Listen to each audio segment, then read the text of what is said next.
नाभाजी ने कथा लिखी पीपा भगत की भक्तमाल में। पीपा के घर साधु लोग आए, घर में एक दिन का भोजन नहीं,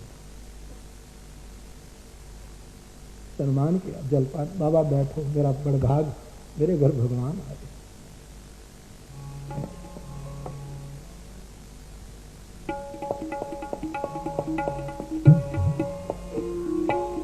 राजस्थानी मीरा कहती है, आज मोरे भाग जागे, संत आए पाहुना, आज मोरे भाग जागे, संत आए पाहुना, आज मोरे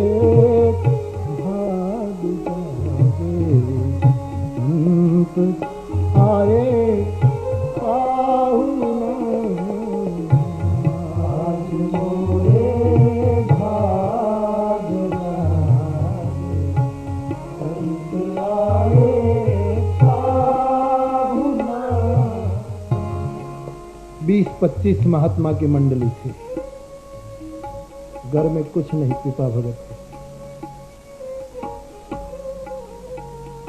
अंदर गए, पीपा भगत की धर्म पत्नी पति को देख समझ गई, देवी आज धर्म संकट, साधु आ गए।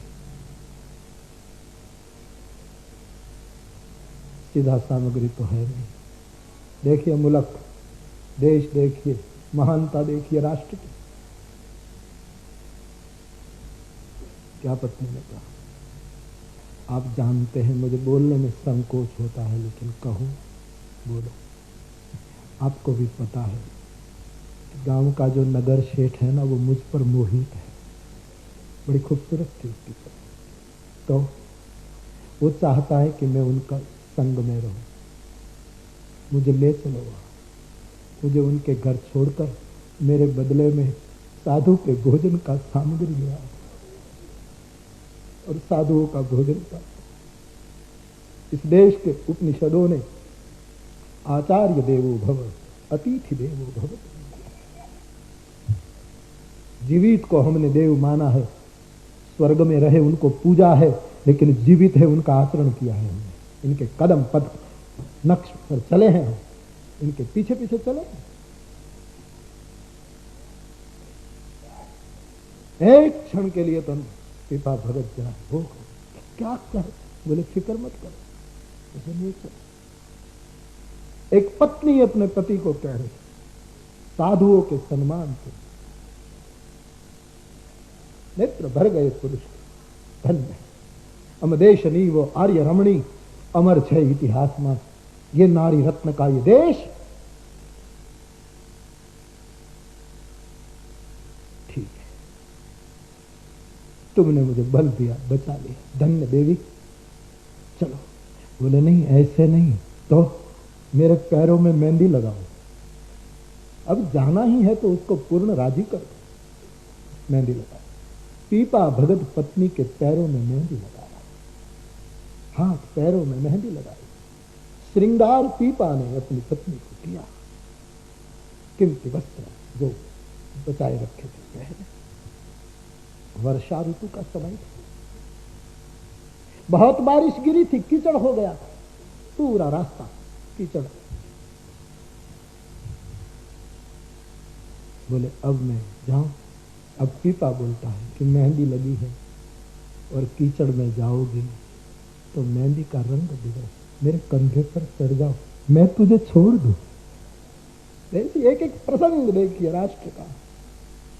अब बेस्ट बात है, क्योंकि मेहंदी मिट जाएगी तो इसका कोई अर्थ ही नहीं लगाने का।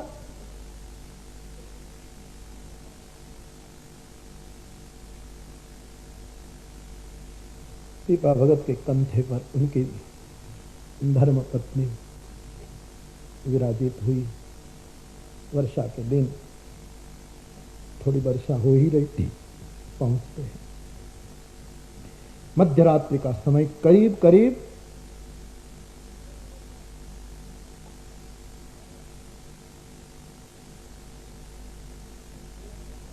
'सुबह साधुओं का सम्मान करना है।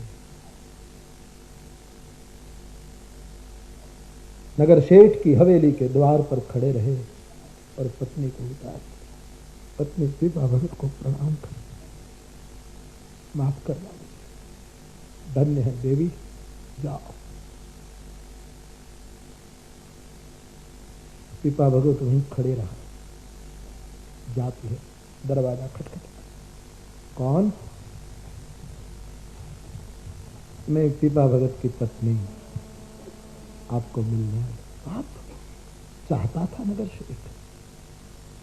दरवाजा खोला, एक क्षण के लिए तो वो समझ गया कि मैं क्या देख रहा हूं, कोई सपना तो नहीं। पक्का किया, मैं तंद्रा में हूं, जागृति में हूं, पक्का कर लिया। आप? बोले आपकी बहुत चाह थी ना कि आप मुझे प्राप्त करें, मैं आई हूं आपके पास। बदला नहीं लेना चाहिए, लेकिन एक बदला मांगती हूं। मेरे घर साधु आए, उसको भोजन करो। आप जितने साधु आए हैं इतना राशन दे दीजिए। थोड़ा सावधान हुआ आदमी, कांप रहा है।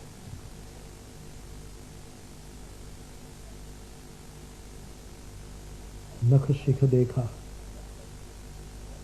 पैरों में मेहंदी देखी और प्रश्न किया कि बारिश है, कीचड़ है, आपके पैर मैले नहीं हैं, आप कैसे यहां आई?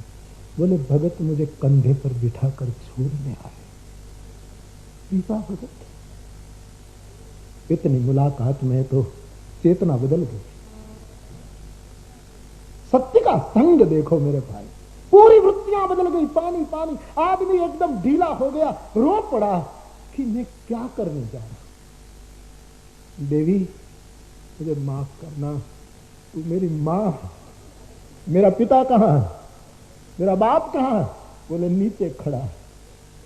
दौड़ा नगर सेठ, पीपा भगत के पैर कस के पकड़े, आपने मुझे जगाया, मुझे माफ कर। मेरी आंख का दोष आज मुझे गुण लग रहा है, वरना मैं इस स्थिति में नहीं पहुंचता। तुम्हारी देवी पवित्र है और साधुओं के लिए राशन मात्र नहीं, मेरी जिंदगी भर की संपदा आपके चरणों में है। पूरा बदल गया। शाखों को तुम क्या छुपाए, शाखों को तुम क्या छुपाए, कांटों से भी खुशबू, कांटों से भी खुशबू। यही है संत संग का फल।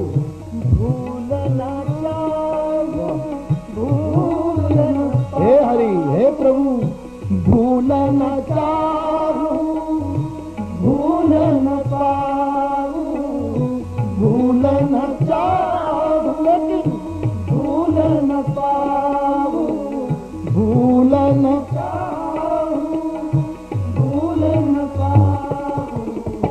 दिल पे कैसे काबू आए, दिल पे कैसे काबू आए, कांटों से भी खुशबू आए, कांटों से भी खुशबू आए।